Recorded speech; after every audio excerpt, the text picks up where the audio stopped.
안녕하십니까, 허경환 목사입니다. 오늘도 지난주에 이어서 다룬 두 번째 이야기를 말씀드리겠습니다. 지난주는 인간 시조 아담과 해와가 선악과를 따먹었다는 말씀은 바로 선악과는 해와의 사랑이 열매였으며, 그리고 해와를 꼬여 타락케 한 뱀은 천사로 비유되었으며, 천사가 범죄에 타락함으로 사탄이 되었다는 사실까지 밝혔습니다. 그러면 하나님께서 엄중하게 따먹으면 죽는다는 경고의 말씀에도 불구하고 아담과 해와가 선악과를 따먹게 된 동기가 무엇이었느냐, 그 경로를 한번 살펴보도록 하겠습니다. 하나님은 인간을 창조하시기 전에 창세기 1장 26절에 우리가 우리 모양대로 사람을 만들고 하신 사실을 볼 때 천사를 먼저 창조하셨다는 것을 알 수 있습니다. 이 천사 세계를 하나님이 창조하신 목적이 무엇인가? 그것은 첫째로서 사환으로, 그리고 종으로 창조를 하십니다. 히브리서 1장 14절에 보면 불의는 영이라 그랬고, 계시록 22장 9절에는 종으로 표현합니다. 창세기 18장 10절에 보면 하나님의 중대한 축복을 천사가 아브라함에게 전하는 내용이 있고, 그리고 마태복음 1장 20절에는 마리아에게 예수의 잉태에 대한 소식을 전하는 내용도 있습니다. 또 사도행전 12장 7절에 보면 옥에 갇히는 이 베드로를 사슬을 풀어서 옥에서 탈출시키는 장면이 있는데 이 천사의 조력입니다. 이렇게 천사는 하나님의 부리는 영으로서 또 종으로서의 역할을 합니다. 또 두 번째로는 성령자로서 창조를 하셨습니다. 계시록 5장 12절에 보면 내가 또 보고 두름의 보좌와 생물들과 장로들을 둘러선 많은 천사의 음성이 있으니 그 수가 만만이요 천천이라 그랬습니다. 또 7장 11절에는 모든 천사가 보좌와 장로들과 내 생물의 주위에 서 있다가 보좌 앞에 엎드려 얼굴을 대고 하나님께 경배하며 이르되 아멘, 찬송과 영광과 지혜와 감사와 존귀와 권능과 힘이 우리 하나님께 세세토록 있을지어다 아멘 하더라 그랬습니다. 이렇게 천사는 하나님께 경배할 뿐만 아니라 그리고 찬송과 영광과 존귀와 권능을 송축하는 그런 성령자로 하나님이 이 천사를 창조하셨다 하는 것을 우리가 알 수가 있습니다. 그리고 하나님께서는 인간을 창조하셨는데 바로 하나님의 형상대로 우리 인간을 창조하셨다는 것을 봤을 때 하나님의 자녀로 창조하셨습니다. 그리고 그 인간에게 만물의 주관권을 주실 뿐 아니라 천사까지 주관할 수 있는 그러한 주관권을 주셨습니다. 그래서 천사와 인간은 모두 하나님이 좀 사랑의 그러한 대상으로 뿐만 아니라 천사는 하나님의 그러한 심부름꾼으로 창조했다는 것을 알 수가 있습니다. 그런데 이 성서에는 바로 이 천사와 인간이 모두 타락해 버립니다. 그러면 그들이 타락을 우리는 영적 타락과 육적 타락으로 나눌 수가 있습니다. 왜 그러냐면 인간은 영육으로 창조됐기 때문에 바로 영적인 타락과 육적인 타락이 이루어지게 됩니다. 그러면 먼저 영적인 타락으로서 천사와 그런 해와의 그런 하나의 불륜한 그런 정조 관계로 인한 타락입니다. 이런 영적인 타락이 과연 실체적인 존재 사이의 영물과의 그런 성적인 타락을 할 수 있을까 하는 의혹을 가질 수도 있습니다만은 이 영물과 실체적 존재 사이에 그런 느끼는 감성은 실체적 존재 사이에 느껴지는 그런 사랑의 감성과 똑같다고 얘기를 합니다. 그 예를 보면은 창세기 32장 25절을 보면은 이 야곱이가 약복강을 건너기 전에 천사와 밤새도록 씨름을 해서 환도가 부러지는 그런 일이 있었습니다. 이런 예라든가, 또 창세기 18장 8절에 보면 아브라함 집에 온 천사에게 아브라함의 무교병을 주었다는 그런 얘기. 그리고 창세기 19장 5절에 보면 소돔과 고모라성의 롯의 집에 찾아온 그 천사들을 보고 도성에 있는 사람들이 색정을 일으켜서 오늘 네 밤에 온 자가 누구냐, 이끌어내라, 우리가 그들을 상관하리라 한 그런 등등의 얘기를 통해서 봤을 때 충분히 영물과 실제 존재 사이에 그러한 성적인 관계를 맺을 수 있다는 것은 우리가 성서를 통해서 증명해 볼 수 있고, 또 풍문이긴 하지만 그런 영인과의 결혼 생활을 하는 그런 예도 왕왕 우리는 듣곤 합니다. 이런 사실로 봤을 때 바로 이 천사와 해와가 이런 영적 타락했다는 것을 우리가 여기서 알 수 있고, 그래서 이 해와는 다시 아담과의 그런 타락을 됐으니 이것이 바로 육적 타락입니다.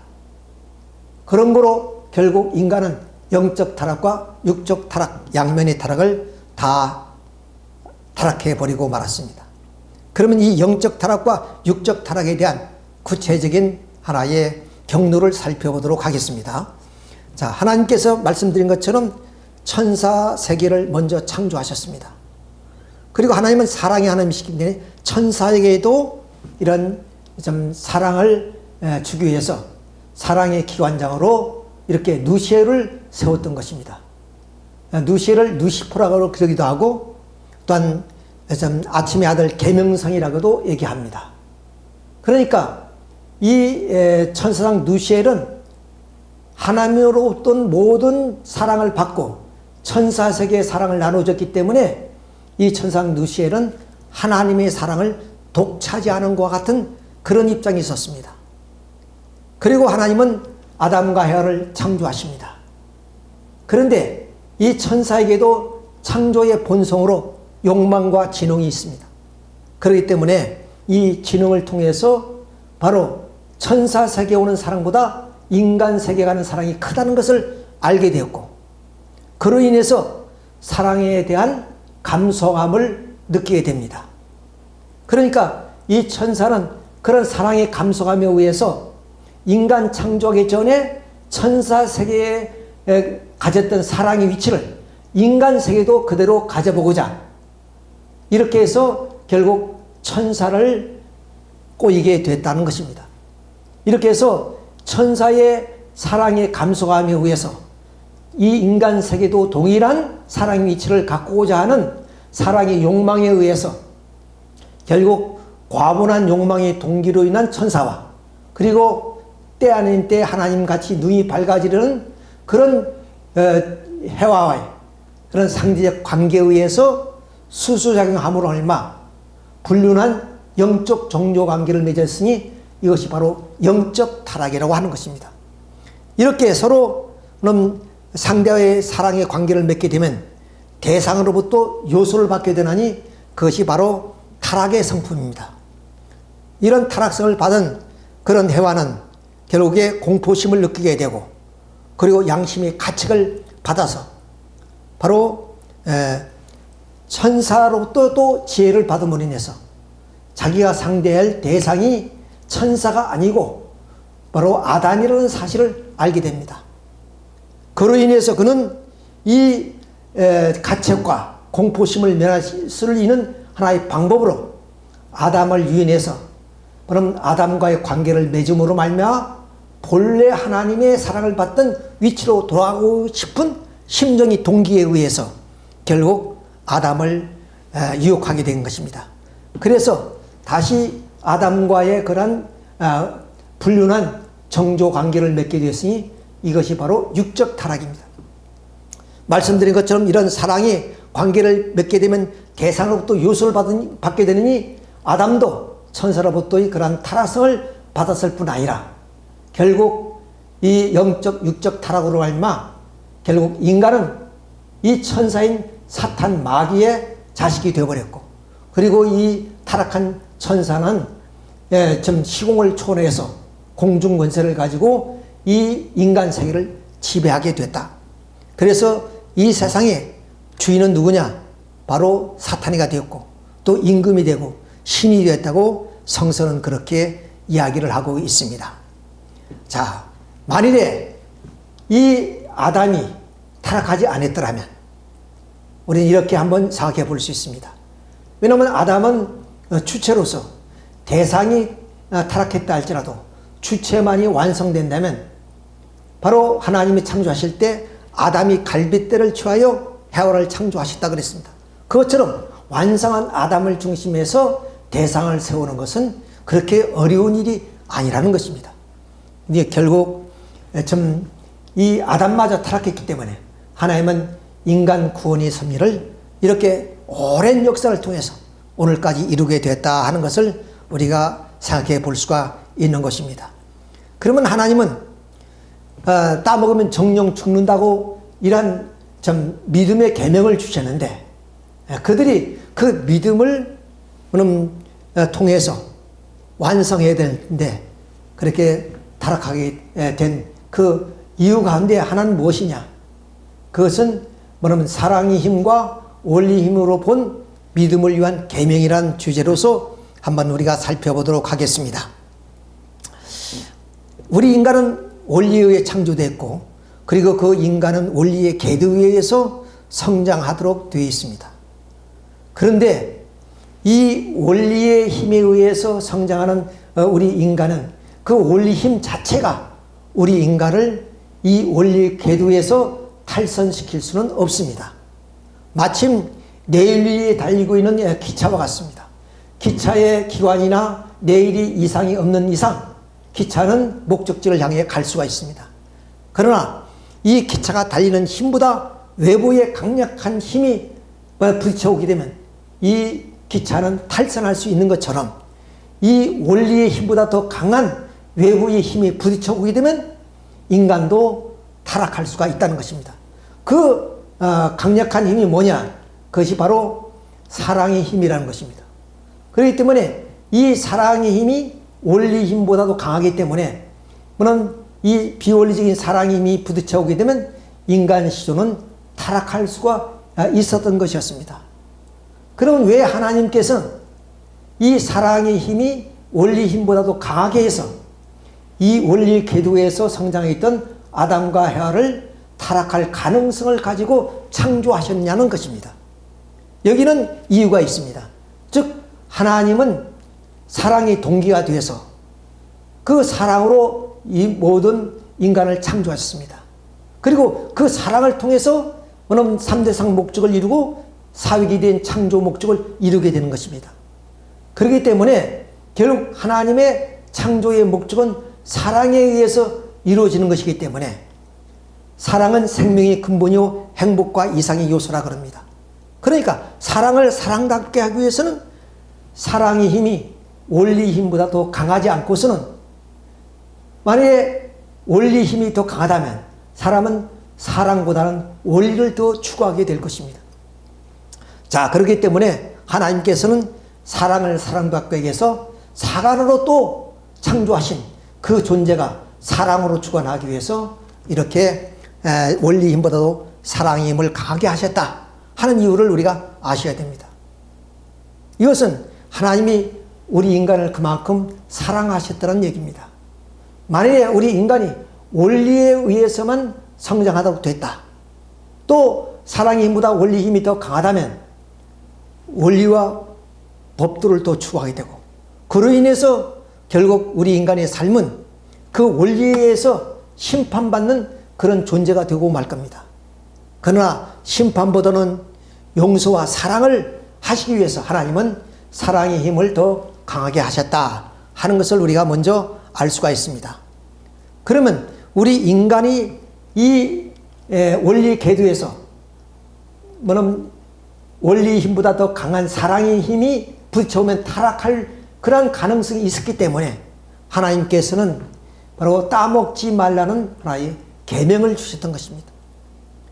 이 계명은 결국 이 비원리적인 사랑의 힘이 강하기 때문에 바로 아담과 헤와는 이 하나님의 말씀에 의해서 그 계명을 믿고 천사와의 관계를 맺지 않는다면 인간은 이 원리의 힘에 의해서 완성할 수가 있는 것이었습니다.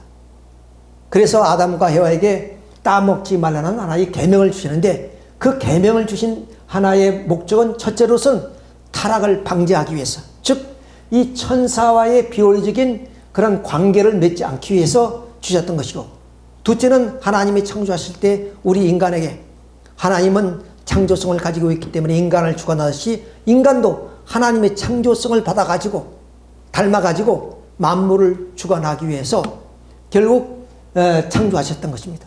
그런데 인간이 하나님의 창조성을 담기 위해서는 반드시 자신의 책임 분담을 통해서 완성해야만 됩니다. 따라서 하나님이 이러한 계명을 주신 것은 인간에게 창조성을 부여하여 하나님이 인간을 주관하듯이 또한 인간도 만물을 주관하기 위해서 이렇게 인간에게 책임 분담을 주셨다는 것입니다. 그리고 그것을 인간에게 주신 것은 바로 인간이 이 만물의 그러한 주인으로서의 자격과 위신을 세워주기 위한 것이다. 만약에 그것을 천사에게 줬다면 인간보다 천사가 더 우월한 존재, 그리고 더 그러면 그 위신을, 자격과 위신을 갖게 된다는, 그렇기 때문에 하나님께서는 인간에게 그 위신과 자격을 세워주시기 위해서 바로 이 따먹지 말라는 계명을 인간에게 주셨다 하는 사실을 우리가 여기서 알 수 있습니다. 그러면 이런 믿음은 우리가 언제까지나 지켜야 될 하나의 계명인가 하는 내용입니다. 그런데 하나님이 제2 축복을 보면 바로 생육해서 번성하라는 축복은 바로 이 아담과 해와가 사랑의 관계를 통해서, 즉 선악과를 따먹음으로 인해서 이루어질 수 있는 하나의 축복입니다. 그러니까 따먹지 말라는 하나의 계명은 아담과 해와가 이 성장기간, 소생장성완성의 성장기간에 해당되는 내용이다. 그래서 이런 성장기간을 거쳐서 완성하면은 하나님의 사랑이 직접 주관권에 들어가기 때문에 그때 하나님께서는 아담과 해와를 축복하셔서 그들이 물론 부부 인연을 맺어서 사위기들 이름으로 인해서 바로 그들은 제2 축복을 완성하게 되는 것입니다. 자, 그렇기 때문에 결국에 이 따먹지 말라는 하나의 경고는 결국에 성장기간에 완성함으로 말미암아 또 하나님이 직접 주관권에 들게 되면 그것은 자동적으로 따먹게 되어 있다고 말입니다. 자, 그러므로 인해서 결국 이 아담과 해와는 하나님을 중심으로 하는 부부의 사위기들을 이루었기 때문에 이 저급한 천사의 사랑이 오더라도 그 저급한 천사의 사랑에 의해서 이 하나님을 중심한 부부의 사랑을 깨어질 수는 없는 것입니다. 자, 이런 입장에서 봤을 때 바로 완성하면은 하나님이 따먹지 말라는 계명이 필요 없이, 비록 하나님의 사랑의 직접적인 주관권에 있기 때문에 그들은 바로 이러한 저급한 천사의 사랑에 관계없이 바로 이 3대 축복을 완성할 수 있었다 하는 것을 우리가 여기서 알 수 있습니다. 그렇기 때문에 결국 아담과 해와가 계명을 필요한 기간은 미완성 기간일 뿐이지 완성하면 따먹을 수 있도록 하나님이 축복해 주셨다는 것을 우리가 여기서 알 수가 있습니다. 자, 여기서 우리가 또 하나 생각해야 될 문제. 자, 하나님은 창조의 본성으로 우리 인간에게 자유를 주셨습니다. 그러면 그 자유로 인해서 결국 선악과를 따먹게 된 것이 아니냐 하는 우리는 질문을 던지지 않을 수가 없을 것입니다. 자, 그래서 이 자유의 원리적인 의의를 한번 규명해 보도록 하겠습니다. 자, 자유라 그러면 자유행동과 그리고 자유의지를 합친 것을 우리는 참 자유라고 이렇게 얘기를 할 수 있습니다. 그런데 이 자유행동을만을 우리가 자유를 한다면 그건 방종이라고 하는 것이고, 그리고 이 자유행동이 따르지 않은 자유의지만 있다면 그건 공상이나 망상입니다. 그러니까 반드시 자유라 그런다면 이 자유의지와 자유행동을 좀 일관해서 하는 말이 바로 자유라고 말씀드릴 수가 있습니다.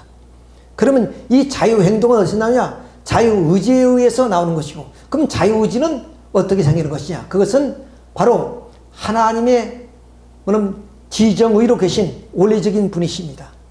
그러니까 하나님께서는 말씀으로 이 우주를 창조하신 창조주이시며 또한 원리의 주인이시 되십니다. 그러니까 누구든지 그 하나님의 창조하신 이 우주의 원리, 하나님의 원리에 준해서 우리 인간은 그 자유의지를 갖게 되고 그 자유의지에 의해서 인간은 행동으로 표출돼서 그럼 자유의 행동을 하게 되는 것입니다. 이것이 바로 완전한 자유입니다. 그러니까 결국 우리가 자유한다면 결국 원리를 벗어난 자유가 없다 하는 그런 하나의 의의를 우리가 여기서 말씀드릴 수 있습니다. 그 두 번째, 우리가 자유한다면 반드시 그 자유의지에 의해서 우리 인간은 이 성장 기간을 자신이 책임 분담을 통해서 완성함으로써 비로소 창조 목적을 완성하게 되었습니다. 그러니까 자유하게 되면 반드시 책임이 따른다는 하나의 사례입니다. 그래서 책임 없는 자유는 없다는 얘기가 되겠습니다. 세 번째로서는 반드시 인간의 자유의지로서 책임 분담을 완성하면 어떻게 되느냐? 비로소 완성 실체가 되어서 하나님의 기쁨의 대상이 되는 겁니다. 즉 하나님 앞에 기쁨의 실적을 쌓은 그런 입장이 된다는 거예요. 그래서 자유를 우리가 누리는 것은 반드시 결과는 실적으로 나타나야 된다. 그래서 실적 없는 자유는 없다. 이런 말씀을 드릴 수 있습니다. 자, 예를 들어서 우리가 본심의 자유. 그러면 그 본심의 자유는 이렇게 원리와 책임과 실적을 가지고 자유를 말한다. 그 말입니다. 그러니까 이런 원리를 무시하고 자유 행동을 한다는 것은 하나의 방종이다. 또 그 자유의 책임을 지지 않는 것도 하나의 것은 전 본연의 자유라고 할 수 없다. 그리고 그 자유는 반드시 실적을 낳게 됐다. 이런 원리와 책임과 실적을 추구하는 본심의 자유로서는 인간은 절대로 타락할 수 없다. 예를 들어서 하나님의 계명을 어겨서 선악과를 따먹으려 할 때도 이 본심의 자유에 의해서 본심의 그 자유에 의해서 이 원리와 책임과 실적을 추구하는 이 본심의 자유 때문에 인간은 그 타락선을 넘을 수가 없다 하는 결론입니다. 우리가 야구 경기에 비유해 보겠습니다. 어떤 경기든지 반드시 경기에는 룰이 있습니다. 그러니까 자유라고 우리가 생각하지만 그 룰에 의해서 바로 경기를 하게 되는 거고, 그로 말미암아 각자의 선수들은 자기의 포지션에서 자기의 책임을 다해야 되고 또 승리라는 하나의 목표를 두고 하는 것입니다.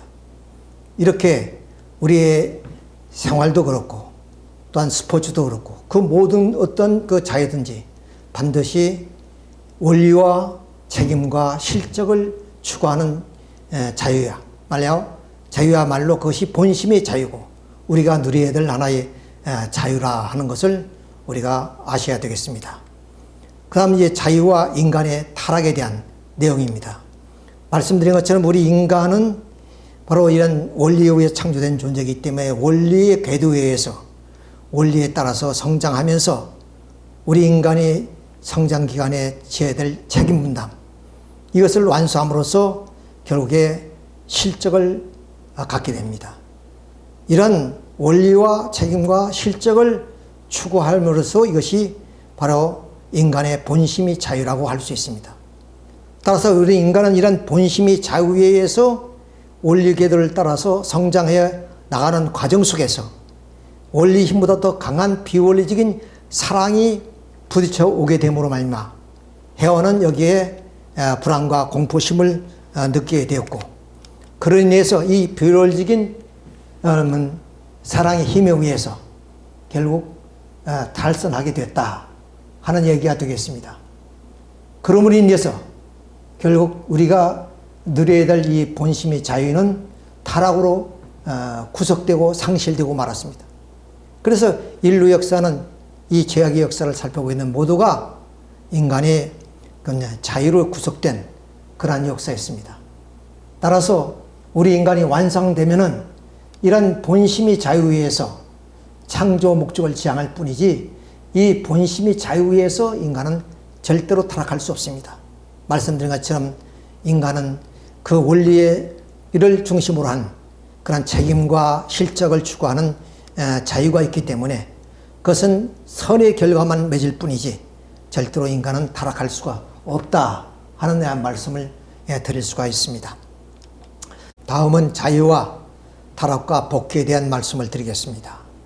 인간은 미완성한 입장이기 때문에 지적으로나 심정적으로 미숙한 입장이 있습니다. 그렇지만 우리 인간에게는 또 자유가 부여되기 때문에 이러한 산악과인 타락의 성까지는 자유를 갈 수가 있지만 그 자유를 통해서 이 타락선을 넘을 수는 없는 겁니다.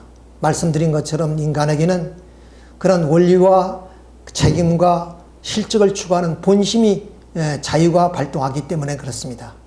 그러나 이 원리보다 더 강한 비원리적인 사랑임이 부딪혀오게 되면 바로 미숙한 입장이 있기 때문에 지적으로 미혹을 당하고 정적으로 혼돈해서 그 원리보다 더 강한 사랑의 힘에 의해서 이 비원리적인 사랑의 힘에 의해서 바로 이 사망의 선을 넘고 말았던 겁니다.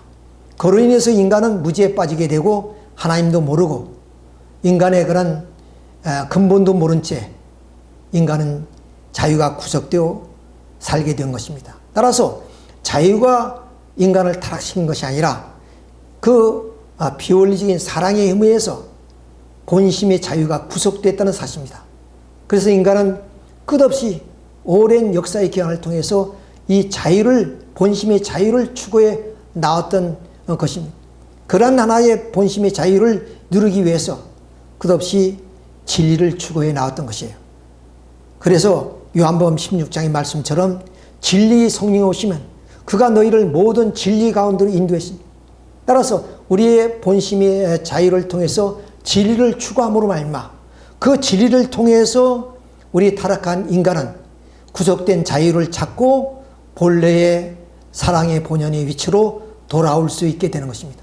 따라서 우리 인간은 비원리적인 사랑의 힘에 의해서 타락했기 때문에 그 본심의 자유가 구속됐지만 인간의 창조 본연으로 주어진 그 본심의 자유의 끝없는 추구를 통해서 진리를 찾아서서 그 진리를 통해서 그 진리의 사랑으로 본연의 사랑의 위치로 복귀된다는 사실을 우리는 여기서 알 수가 있는 겁니다. 오늘은 이런 좀